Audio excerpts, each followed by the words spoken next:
Sa mga nakaraang linggo, tila may kakaibang bigat na bumalot sa trucking business ni Mark Santos. Hindi niya maipaliwanag, pero ramdam niya may mali. Biglang bumagsak ang kita. Isa-isa ang matagal na nilang mga kliyente tumigil sa pagpapadala ng kanilang mga produkto. Parang sabay-sabay silang naglaho. At hindi lang yon, pati ang mga driver niya sunod-sunod na nagre-resign. Walang malinaw na dahilan, walang paliwanag. Mga tanong na walang kasagutan. Hindi basta-basta ang pinagdaanan ni Mark para makarating kung nasaan siya ngayon. Lumaki siyang walang pamilya. Isang batang napunta sa ampunan matapos mawala ng magulang. Sa kabila ng lahat, pinilit niyang bumangon. Nag-aral siya sa vocational school. Piniling tahakin ang larangan ng transportasyon. Pagkatapos ng graduation, hindi siya agad naging matagumpay. 4 na taon siyang nagtrabaho bilang simpleng empleyado sa isang malaking trucking company. Doon niya natutunan ng lahat, mula sa operasyon hanggang sa pakikitungo sa mga kliyente. At nang makaipon siya ng sapat na pera, bumili siya ng kanyang unang truck. Luma, gasgas, pero puno ng pangarap. Noong nasa ampunan pa siya, si Mark ay madalas pag-usapan ng mga staff. Hindi lahat ay naniniwala sa kanya. Tandaan niyo ang sinasabi ko, walang mararating ang batang yan. Mapapahamak lang yan balang araw. Matinis ang boses ni Agnes at may halong pagmamataas. Isa si Agnes sa mga tagapag-alaga. Kilala sa pagiging masungit at laging negatibo ang pananaw. Baka nga mapatay pa yan sa kung anong eskinita, dagdag pa nito. Pero may isang tao na hindi sumang-ayon sa kanya. Isang matandang babae na may mabait na mga mata. Si Nora. Mali ka, Agnes. Ang batang yan, magugulat kayo balang araw. Malumanay ngunit matatag na sabi ni Nora. Ano ka mo? Puro problema ang dala niyan, sabi pa ni Agnes. Hindi yun problema, sakit yun. Hindi lahat ay kayang dalhin ang pinagdaanan niya, pagtatanggol pa ni Nora. At tama si Nora, dahil sa likod ng katahimikan ni Mark, may mabigat na sugat. Sugat na hindi kailanman tuluyang naghilom. Isang gabing hindi niya makakalimutan. Isang bagyo na parang galit na galit sa buong mundo. Malakas na hangin ang humahampas sa bubong. Mga punong kahoy na babali na parang mga posporo. Ang ulan, walang tigil, tila walang awa. Sa maliit nilang bahay sa probinsya, kasama niya ang kanyang mga magulang. Biglang nawalan ng kuryente. George, anong nangyari sa ilaw? Nag-aalalang tanong ni Mary. Hindi ko alam, mahal. Baka napundi lang, sagot ni George. Sumilip siya sa bintana. Wala siyang makita kundi ulan at kidlat sa malayo. Tingnan ko lang sa labas, baka may alam ang kapitbahay, malumanay na sabi ni Mary. Mabilis siyang nagsuot ng manipis na kapote at lumabas. Hindi niya napansin ang naputol na kable ng kuryente na nakahandusay sa damuhan. Isang tahimik pero nakamamatay na panganib. Sa isang iglap, isang malamig na sigaw ang pumunit sa gabi. Bumagsak si Mary sa lupa. Na kuryente. Ilang minuto ang lumipas. Kinakabahang lumabas si George. Ang tagal naman ni Mary. Agad siyang lumabas. At doon niya nakita ang kanyang asawa. Walang galaw, nakahandusay sa tabi ng bakod. Hindi siya nag-isip. Tumakbo siya papunta rito. At sa isang iglap, bumagsak din si George.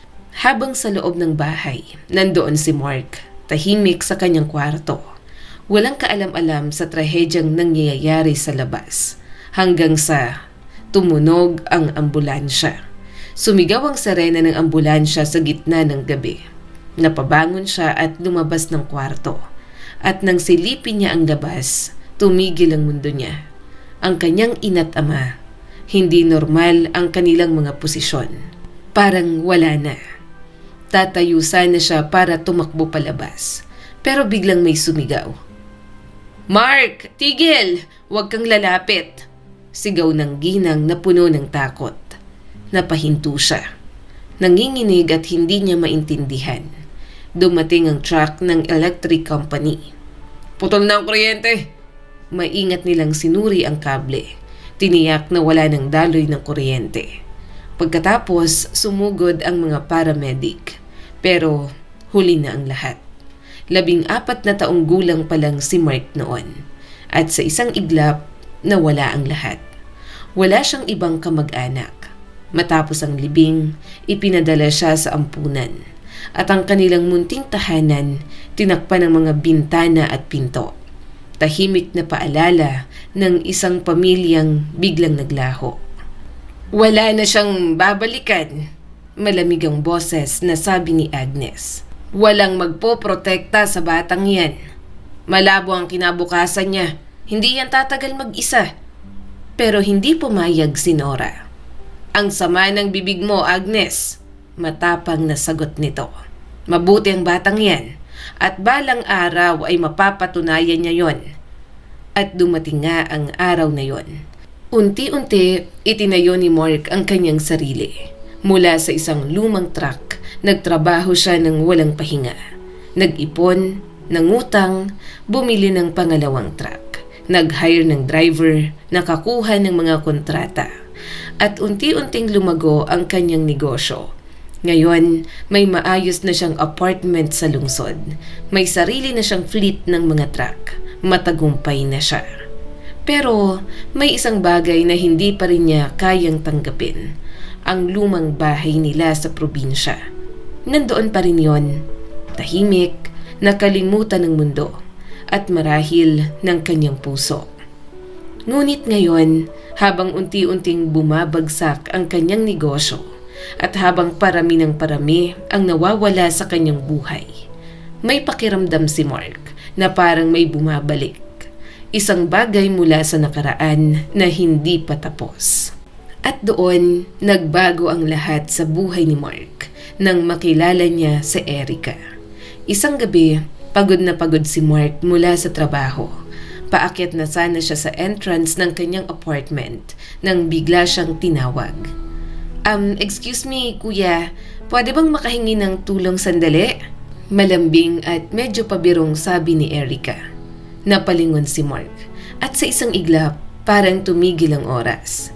Sa harap niya ay isang babaeng napakaganda. Simple pero elegante ang dating. Nakataas ang isang paa habang nakasandal sa poste ng ilaw para hindi matumba. May hawak siyang sapatos. Putol ang takong. "Bigla na lang naputol. Malas talaga," natatawang sabi ni Erica. "Tapos patay pa yung cellphone ko. Hindi man lang ako makatawag ng taxi. Malayo pang uuwian ko at may trabaho pa ako bukas." Sunod-sunod niyang ikinuwento ang kanyang kamalasan. Pero may ngiti sa mga labi. Magaan, parang wala lang. Sa sandaling yon, alam na ni Mark, talo na siya. Hindi siya sanay makipag-date. At lalo na, hindi siya sanay sa babaeng ganito. Maganda, masayahin, at may kakaibang lambing sa kilos. Sige, saan kita ihahatid?" Medyo nauutal na tanong ni Mark. Ngumiti si Erica, kumikislap ang mga mata. "Mas okay sigurong ihatid mo ako kaysa buhatin, 'di ba? Unless gusto mo ng workout?" Napatawa si Mark. At mula sa gabing yon, hindi na niya maisip ang buhay niya nang wala si Erica. Si Erica ay isang accountant sa maliit na kumpanya.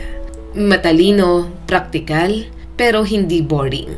Makalipas ang ilang linggo, "Alam mo, akala ko dati, ang mga accountant yung mga seryoso, may malalaking salamin at parang laging galit."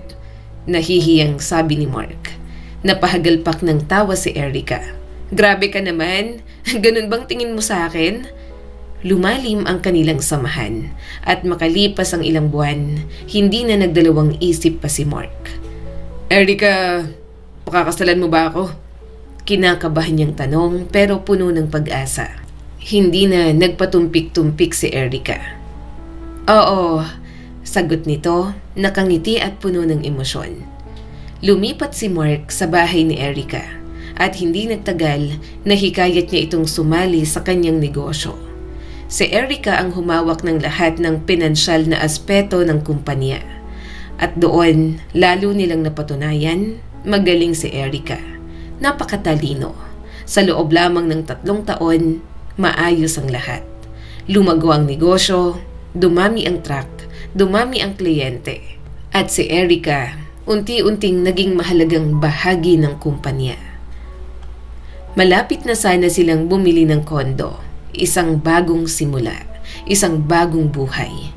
Pero habang maayos ang mundo ni Mark, may ibang mundo naman na unti-unting gumagalaw. Isang pangalan ang nagsimulang umulingaw-ngaw sa industriya ng transportasyon.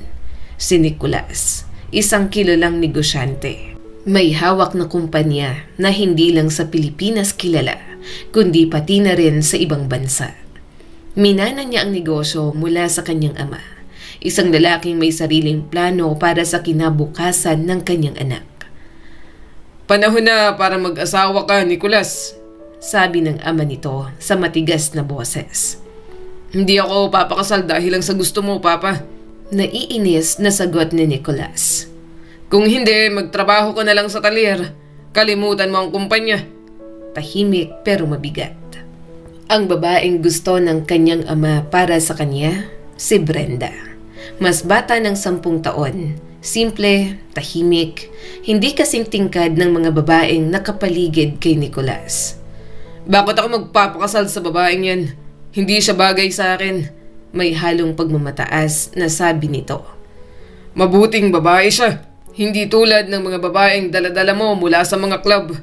May diing sabi ng ama ni Nicolas. May isang engranding event ang kumpanya. Isang gala. At doon, dadalhin si Brenda. Puntahan mo, kaibiganin mo. Alam mo nang gagawin. Wala nang nagawa si Nicolas. Pumayag siya. Hindi man naging mahirap para kay Nick na mapahanga si Brenda. Buong gabi, binuhusan niya ito ng atensyon, ng papuri, ng lambing, at sa pagtatapos ng gabing yon, nahulog ang loob ni Brenda. Makalipas ang 1 buwan, nagpakasal sila. Pero doon palang nagsimula ang tunay na kwento. Unti-unting lumabas ang totoong ugali ni Nicolas. Pinagbawalan niya si Brenda na makipagkita sa mga kaibigan. Kinokontrol ang bawat galaw nito. Pati pagbisita sa sariling magulang, may limitasyon. Hindi ka pwedeng gumastos ng basta-basta. Malamig na sabi ni Nicolas. Hawak niya ang mga resibo at tinitingnan isa-isa. Akala mo ba pwede mong gastusin ang pera ko ng ganito? Tanong nito. Malayo si Nicolas, hindi marunong magmahal. Paminsan-minsan lang siya nagpapakita ng lambing at kadalasan kapag lasing. Pero si Brenda, nanatiling tahimik. Hindi siya nagsumbong sa kanyang mga magulang. Ayaw niyang masira ang imahe ng kanilang pagsasama. Sa paningin ng iba, perpekto sila. Mayaman, masaya, walang problema. Pero ang totoo, unti-unti nang nababasag ang kanilang mundo. At tungkol naman sa katapatan ni Nicolas, hindi ito nagtagal. Dahil habang patuloy na lumalago ang buhay ni Mark kasama si Erica, sa kabilang panig naman, may isang lalaking handang gawin ang lahat para makuha ang gusto niya, kahit manira ng iba. May bago ng kinahuhumalingan si Nick, isang babaeng hindi lang maganda, kundi matalino at alam ang kanyang halaga. Nagkakilala sila sa isang engranding event, ang unveiling ng bagong warehouse complex ni Nicolas. Isang malaking proyekto, punong-puno ng mga negosyante, at kabilang sa mga inimbitahan ay si Erica. Bilang CFO ng kumpanya ni Mark, naroon siya para makipag-usap tungkol sa posibleng partnership. Sa simula ay trabaho lang ang usapan, rates, ruta, kontrata. Pero nang mag-break ang event, nagkaroon sila ng pagkakataong mag-usap ng mas personal. Sa isang maliit na coffee table, doon nagsimula ang lahat. Hindi ko inaasahan na may ganitong klaseng babae sa isang maliit na kumpanya. Nakangiting sabi ni Nicolas at may halong pagmamataas. Isang papuri, pero may halong pagmamaliit. Ngumiti si Erica. Hindi siya nagpatalo. Mukhang may ginagawa kaming tama dahil pareho tayong pinili ng kliyenteng yon. Saglit na natahimik si Nicolas. Pagkatapos ay napatawa. Humanga siya hindi lang sa ganda ni Erica, kundi sa talas ng isip nito. Paano kung ulitin natin tong kape na to sa ibang araw? Diretsong sabi ni Nicolas habang nakatingin sa mga mata ni Erica. Ngumiti si Erica, may kakaibang kislap sa kanyang mga mata. May alok ka ba na hindi ko matatanggihan? Halos pabulong niyang tanong. Alam ni Erica kung anong klaseng lalaki si Nicolas. Isang lalaking parang pusang gala, malaya at alam kung ano ang gusto niya. At sa totoo lang, hindi siya tutol sa atensyon nito. Ang nararamdaman niya para kay Mark ay payapa, komportable, isang tahimik na pagtanggap sa pagmamahal nito. Pero si Nicolas, kakaiba. Si Nicolas ay parang apoy, mainit, nakakaakit, at delikado. Hindi nagtagal ang simpleng kape, naging lihim na pagkikita. Mga restaurant na tahimik ang sulok, mga sandaling ninanakaw sa oras, hanggang sa umabot sila sa mga lugar na walang nakakakita. Mga hotel, mga lihim, mga sandaling puno ng tukso. Isang hapon, habang nagpapahinga si Erica sa kama, lumabas si Nicolas mula sa banyo. Magtrabaho ka na lang sa akin. Maging CFO ko. Direktang sabi ni Nicolas. Napangiti si Erica. Dahan-dahan siyang bumangon. At paano mo balak gawin yon? Lumapit siya. May halong biro ang tono. May asawa ako. Alam mo yon, di ba? Kung pakakasalan mo ako, pwede nating pag-usapan. Walang pakialam na sabi ni Nicolas. Napangiti si Erica. May halong hamon ng boses niya. At bibigyan mo ba ako ng anak? Biglang naging seryoso ang lalaki. Kailangan ko ng tagapagmana. Ang asawa ko, hindi mabuntis. Tumawa si Erica, pero may talim ang tingin. Hiwalayan mo muna siya, saka tayo mag-usap. Sa kabila ng kanyang sinabi, may kakaibang saya ang sumilip sa mga mata ni Erica. Parang panalo siya sa isang laro. Madali lang yan. Walang pakialam na sabi ni Nick. Muli siyang humiga sa tabi ni Erica. Pero hindi niya inaasahan ang sasalubong sa kanya pag-uwi. Pagpasok pa lang niya ng bahay, nandoon si Brenda. Nakatingin sa kanya at punong-puno ng saya. Nick, buntis ako. Parang huminto ang mundo ni Nicolas. 4 na buwan na, nagbago ang mukha ni Nick. Mula sa pagkabigla hanggang sa pagkadismaya. Parang biglang gumuho ang lahat ng plano niya. Balak na sana niyang sabihin kay Brenda ang tungkol sa hiwalayan sa araw ding yon. Alam na ba ng mga magulang mo? Malamig na tanong ni Nicolas. Napakunot ang noo ni Brenda. Nawala ng ngiti. Hindi ka ba masaya? Mahina niyang tanong. Siyempre, masaya ako. Nagulat lang ako. Pilit na ngumiti si Nicolas. Pero sa loob niya, nagkakagulo ang lahat. Hindi na siya pwedeng makipaghiwalay ngayon. Pero hindi niya rin kayang mawala si Erica. Sa kabilang banda, may ibang usapan na nagaganap. Sa apartment ni Mark. Mahal, siguro panahon na para magka-baby tayo. Mahinahon at puno ng pag-asang sabi niya kay Erica. Matagal na niyang binabanggit yon, pero laging iniiwasan ng asawa niya. Ngayon, direkta na siya. Sandaling natahimik si Erica. Pagkatapos ay bahagya itong napangiti. Sige, malambing niyang sabi. Ngunit ang ngiting yon ay hindi totoo. Isang palabas, isang plano. Habang wala si Mark, walang kaalam-alam, unti-unti na pala siyang nililinlang ng babaeng pinili niyang pagkatiwalaan ng lahat.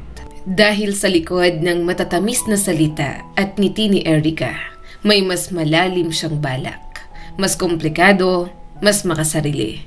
At sa pag-ikot ng kapalaran, 3 buhay ang unti-unting magtatagpo sa isang kwento ng pag-ibig, pagtataksil at kapalit na hindi inaasahan. At dito nagsimula ang tuluyang pagbagsak ng mundo ni Mark. Sa panahong yun, sunod-sunod na ang kakaibang pangyayari sa kanyang negosyo. Hindi niya alam kung bakit biglang nawawala ang pera. Hindi niya maintindihan kung bakit parang may mali sa mga records ng kumpanya. Pero ang totoo, nasa loob na pala ang kalaban. Si Erica, gamit ang kanyang posisyon bilang CFO, unti-unti niyang inililihis ang pera ng kumpanya. Sa simula, mga maliliit na halaga lang. Nakatago sa kunwaring gastusin, mga expense na mukhang normal at walang kahina-hinala. Pero habang tumatagal, lumalaki na ang halaga. Mas nagiging sistematiko, mas nagiging planado. Gumawa siya ng paraan para mailipat ang pera sa kumpanya ni Nicholas. Gamit ang parehong kliyente, tinakpan niya ang lahat. Isang perpektong plano, isang tahimik na panlilinlang. At nang mapansin ni Mark ang mga kakulangan, huli na ang lahat. Naubos na ang pangunahing puhunan ng kumpanya. Wala nang babalikan. At si Erica ay matagal nang naghanda. Ibinenta na niya ang kanyang bahagi sa negosyo. Iniwan niya si Mark na walang kalaban-laban. Isang gabi, malamig at walang emosyon na nagsalita si Erica. Iiwan na kita, Mark. Parang tumigil ang mundo. Napatitig si Mark, hindi makapaniwala. O baka mas tamang ikaw ang aalis. Sa akin ang bahay na to. Dere-derechong sabi ni Erica. Isang matinding dagok. Isang pagtataksil na hindi kailanman naisip ni Mark. Pero hindi na niya kailangang magtanong pa.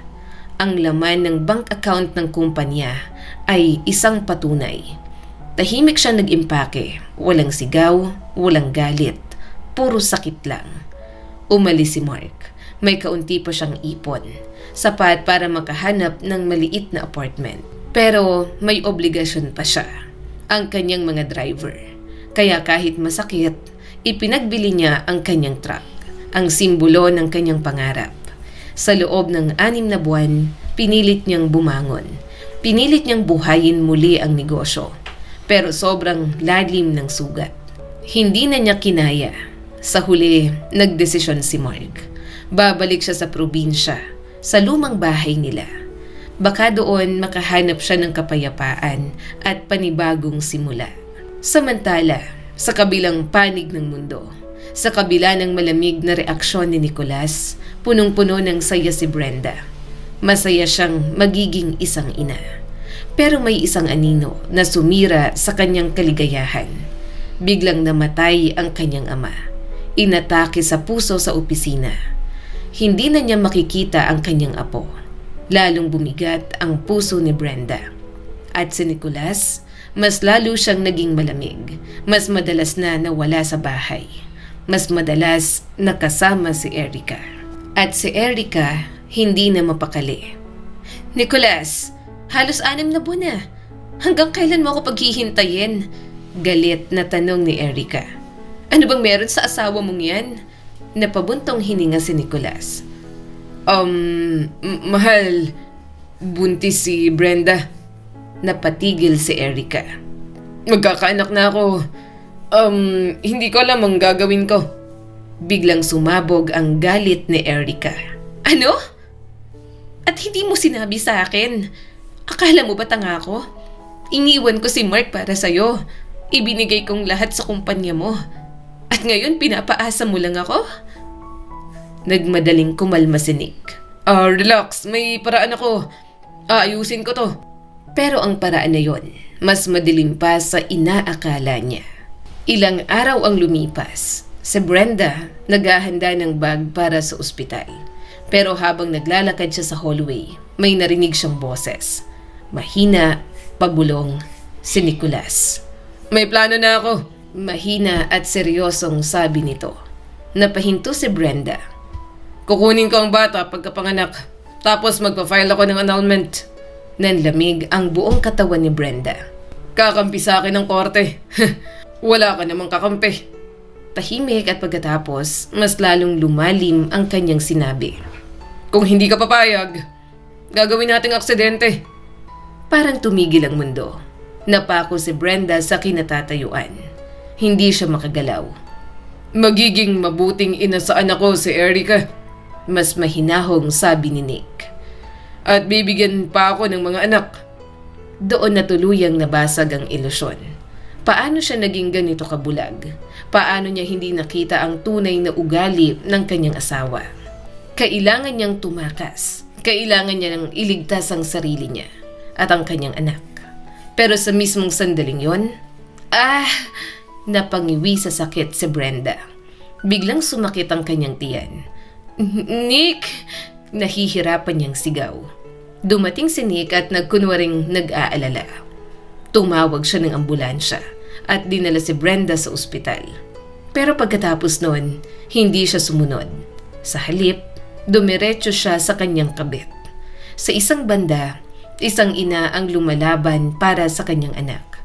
At sa kabilang banda naman, isang lalaking handang gawin ang lahat para sa sarili niyang kagustuhan.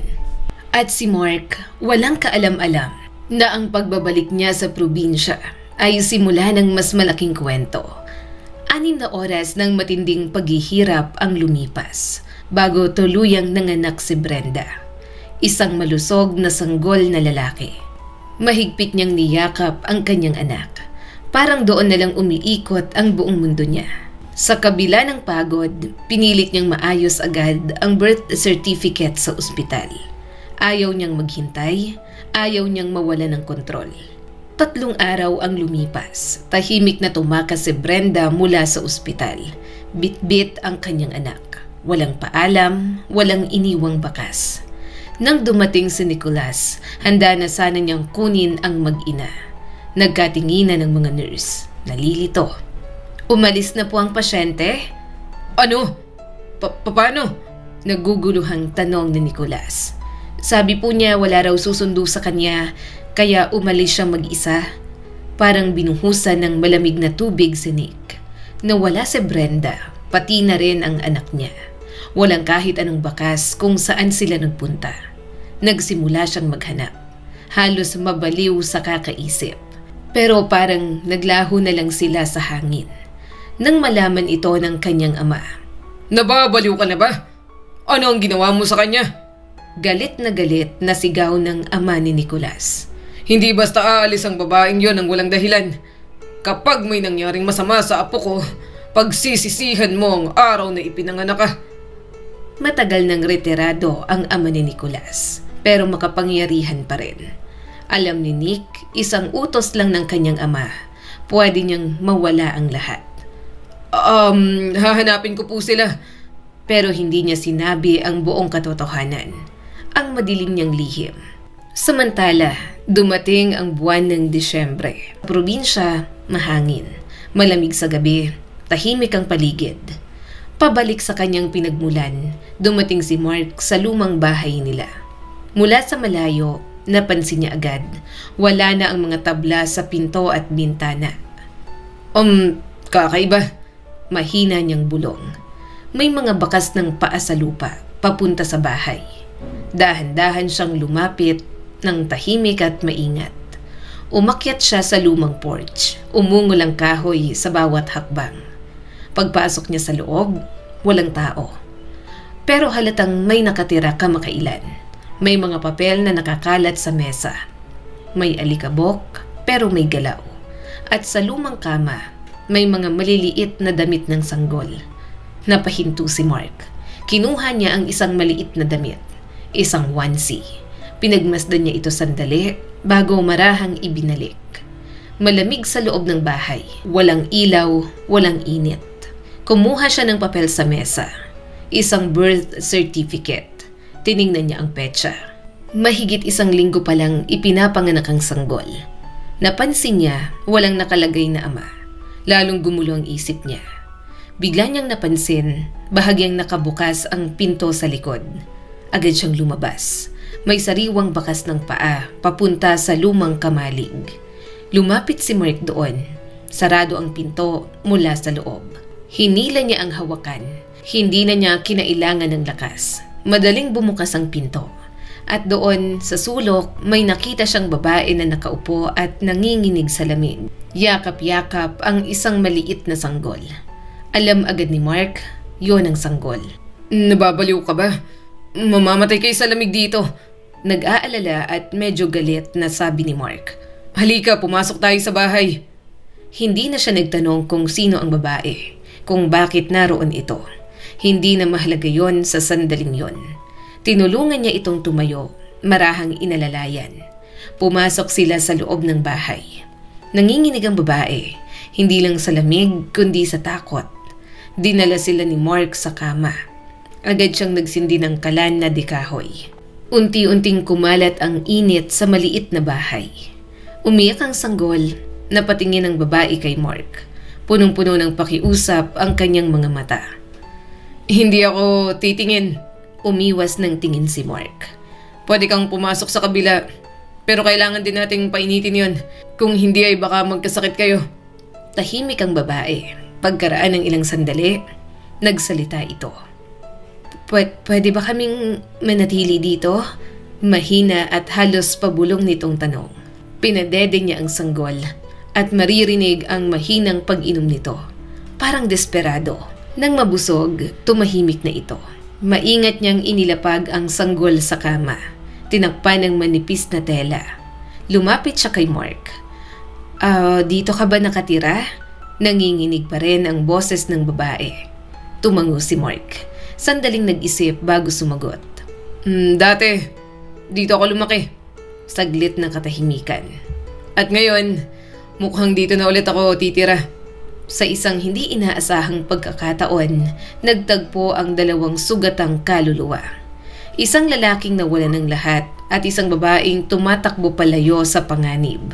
At ang batang nasa pagitan nila ang magiging dahilan ng pagbabagong hindi nila inaasahan. Tahimik ang loob ng lumang bahay. Marahang umiinit ang paligid mula sa kalan. At sa gitna ng katahimikan, nagsimulang mag-usap ang dalawang estrangherong pinagtagpo ng tadhana. Anong ginagawa mo dito? Napalingon si Brenda. Nanlalaki ang kanyang mga mata, puno ng takot.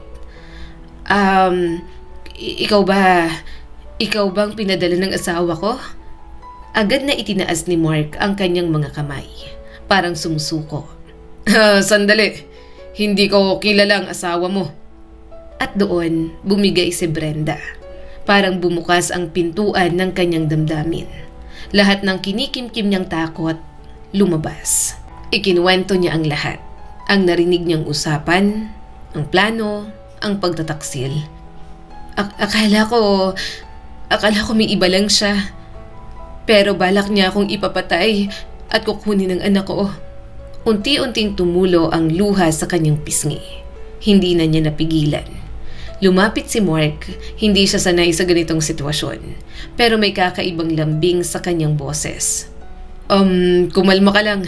Hindi ka dapat masyadong nai-stress. Sabi nila masama yan sa gatas. Isang simpleng salita pero puno ng malasakit. Tumingin si Mark sa mesa. Nandoon ang birth certificate. Anong pangalan mo? Ako si Brenda. Tumango si Mark. Okay, Brenda. Saglit siyang tumingin sa sanggol. At ang anak mo? Sinilip niya ang papel. Anthony. Ngumiti siya ng bahagya. Ligtas kayo dito. Walang makakahanap sa inyo. Sandaling natahimik si Brenda. Pero curious lang ako. Paano mo nahanap ang lugar na to? Huminga ng malalim ang babae. Noon napadaan kami dito ng tatay ko. Nakita ko tong bahay nakasarado. Pero hindi ko alam kung bakit tumatak siya sa isip ko. Nung nasa ospital ako, naalala ko siya. Sumakay ako ng taxi papunta sa terminal. Bumili ako ng tiket papunta sa ibang lungsod para mailigaw ang asawa ko. Pagkatapos, dumiretso ako dito. Napayuko siya. Alam kong hinahanap niya kami, pero hindi ko na alam ang gagawin ko.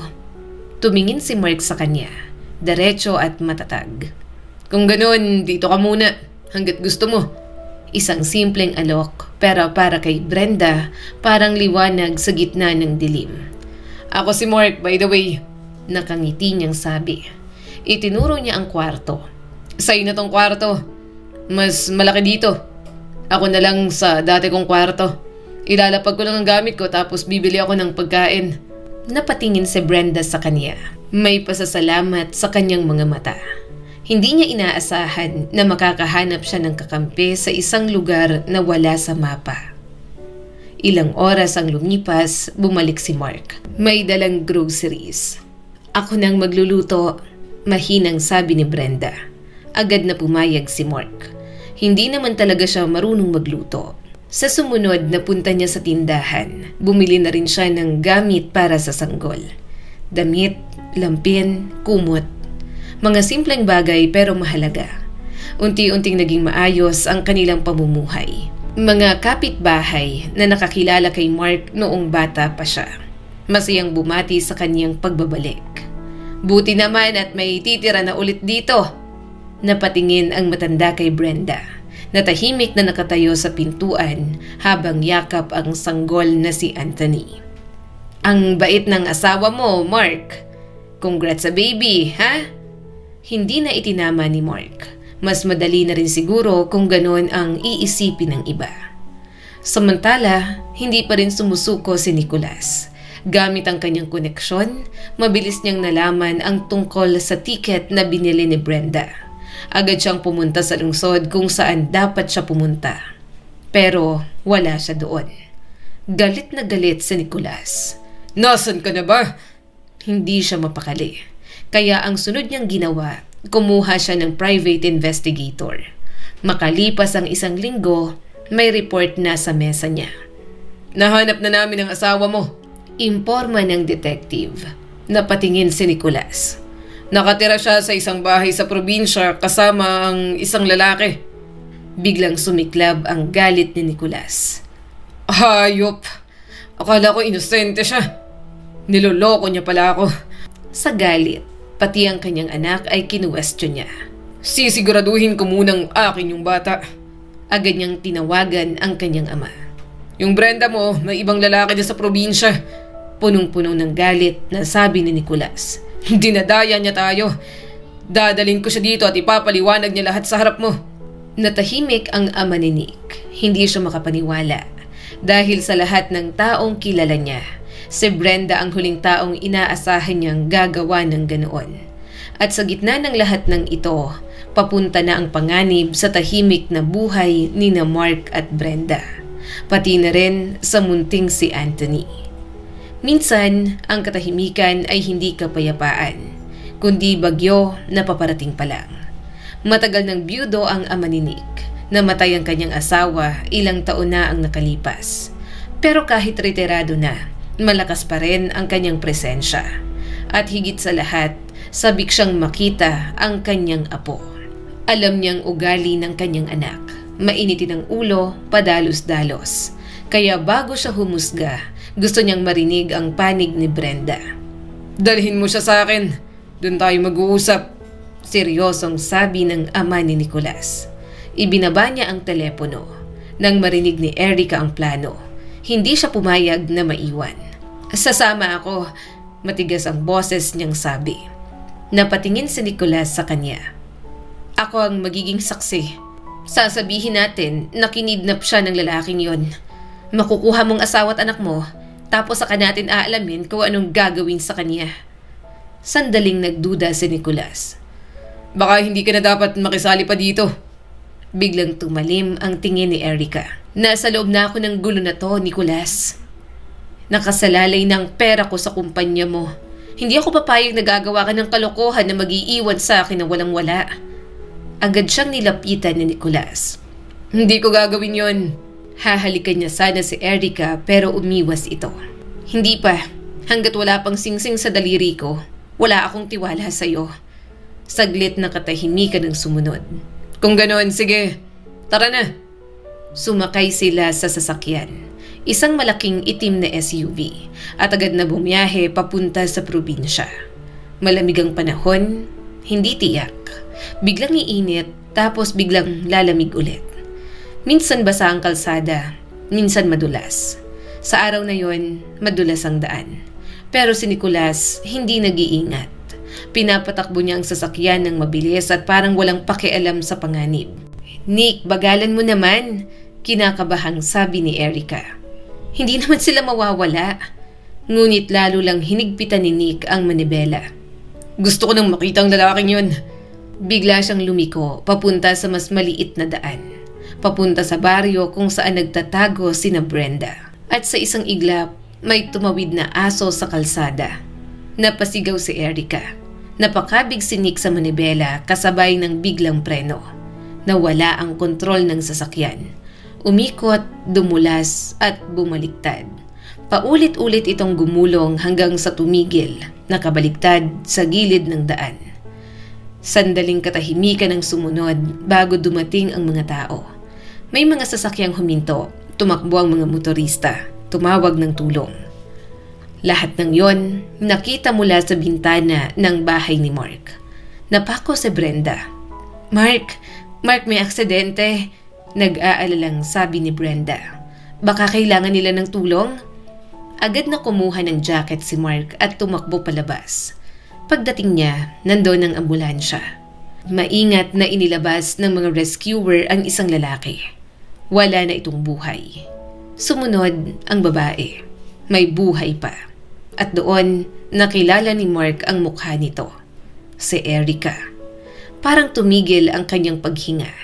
Ang babaeng sumira sa kanyang buhay, nandoon ang walang kalaban-laban. Sa kabila ng lahat, nakaramdam siya ng awa. Dahan-dahang nagmulat ng mata si Erica at nang makita si Mark, nagulat siya. Sinubukan niyang magsalita pero walang lumabas. Isang mahinang hinga lamang at tuluyan siyang nawala ng malay. Dinala siya sa ambulansya pero hindi na siya umabot. Sa daan pa lang, binawian na ng buhay si Erica. Dumating ang pulis at kinilala ang mga biktima. Ikinuwento ni Mark ang lahat ng alam niya. Pagkatapos, tumabi siya at tumahimik. Parang wala na siyang nararamdaman. Hanggang sa may narinig siyang mahinang tunog. Napalingon siya. May cellphone sa damuhan. Marahil nahulog mula sa bulsa ng lalaking namatay. Kumikislap ang screen dahil may tumatawag. Nakasaad sa screen, Papa. Hindi alam ni Mark kung bakit, pero pinulot niya ang cellphone. Pinindot ang green button at inilapit sa kanyang tenga. Nick, nahanap mo na ba si Brenda at ang bata? Nag-aalalang tanong ng ama ni Nicolas. Natigilan si Mark. Hindi siya makasagot. Bakit hindi ka sumasagot? Nasaan na sila? Ayos lang ba sila? Dahan-dahang naglakad si Mark papunta sa pulis. Ibinigay niya ang cellphone. Tumango ito at marahang naglakad patungo sa bangkay na natatakpan ng tela. Sa isang iglap, natapos ang lahat para kay Nicolas. Ang galit, ang kasakiman, ang mga plano. At si Mark, hindi pa niya alam na ang gabing yon ang magsisimula ng panibagong yugto ng kanyang buhay. Kasama ang babaeng tinulungan niya at ang batang walang kasalanan sa lahat ng nangyari. Hindi na narinig ni Mark ang sinabi ng pulis. Parang nawala ang lahat ng ingay sa paligid. Tahimik siyang tumalikod at naglakad pabalik sa bahay.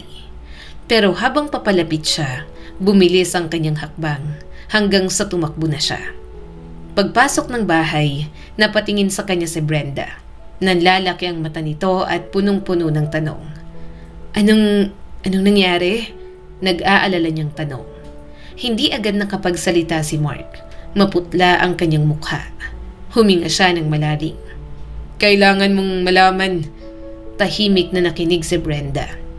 Yung babae na kasama ng lalaking na aksidente, asawa ko siya dati. Bigla siyang napahinto. Parang bumagsak ang mundo ni Brenda. Ngayon ko lang naintindihan kung saan napunta ang negosyo ko. Magaling siya sa pera. Masyado ko lang siyang pinagkatiwalaan. Napahawak si Brenda sa kanyang dibdib. Ibig sabihin, ang asawa ko at ang asawa mo, tumango si Mark. Mukhang gano'n na nga. Isang kakaibang tadhana, 2 taong niloko, pinagtagpo sa iisang lugar. Tumingin si Mark kay Brenda. Hindi ka na dapat matakot. Pwede ka nang bumalik sa bahay mo. Saglit siyang nag-alinlangan. May biyanan ka pa. Pero base sa kwento mo, mukhang mabuti naman siyang tao. Gusto mo bang samahan kita para ipaliwanag ang lahat? Umiling si Brenda. May bagong lakas sa kanyang boses. Hindi na, kaya ko na. Kailangan niyang harapin ang katotohanan. Pwede mo ba kaming ihatid sa lungsod? Tumango si Mark. Sige, pero malapit lang ako para sigurado. Pagdating sa bahay ng kanyang biyenan, mahigpit na yakap ang sumalubong kay Brenda. Brenda, anak, anong nangyari? Naiiyak na tanong ng ama ni Nick. Yakap din niya ang kanyang apo. Inahanap ka niya. Pupuntahan ka sana niya. Napayuko si Brenda. Wala na siyang choice, kaya ikinuwento niya ang lahat. Ang pagtataksil, ang plano, ang takot. Tahimik na nakinig ang matanda, nakayuko at parang pasa ng mundo. Nang marinig niya ang pangalan ni Erica, hindi siya makapaniwala. Kaya pumasok si Mark at pinatunayan ang lahat. Kaya pala may mga malalaking perang pumasok sa kumpanya. Napailing ang ama ni Nicolas. Anak, iniwan ka nila na walang-wala. Huminga siya ng malalim at tumingala. May bagong determinasyon sa kanyang mga mata. Ayusin natin to. Pinabalik niya si Brenda sa bahay. Dito ka natitira. Ito ng bahay mo at ng apo ko. Lahat ng ari-arian ay sa inyo na. Lubos ang pasasalamat niya kay Mark. Inalok niyang ibalik ang lahat ng perang nawala. Pero umiling si Mark. Kaya ko yung kitain ulit. Sa kanila na yon, kay Brenda at kay Anthony. Tahimik siyang nagpaalam. Paalam. Pero hindi siya pinayagan basta-basta. Magiging parte ka na ng negosyo. Sabi ng ama ni Nicolas. Kailangan kita. Nakikita ko kung anong klase kang tao. At kahit masakit ang pagkawala ng kanyang anak, unti-unti niyang tinanggap ang nangyari. Sa paglipas ng panahon, ipinagkatiwala niya ang negosyo kina Mark at Brenda. At sa gitna ng lahat ng pagsubok, may bagong damdaming nabuo. Isang damdaming tahimik na lumago hanggang sa naging pag-ibig. At ang batang si Anthony, hindi na nag-iisa. Nagkaroon siya ng pamilya at ang matandang ama, naging masayang lolo sa 3 apo. Kahit 2 sa kanila ay hindi niya kadugo. Hindi na yun mahalaga. Dahil sa huli, ang tunay na pamilya hindi nasusukat sa dugo, kundi sa pagmamahal, sa kabutihan at sa pagpiling manatili kahit mahirap.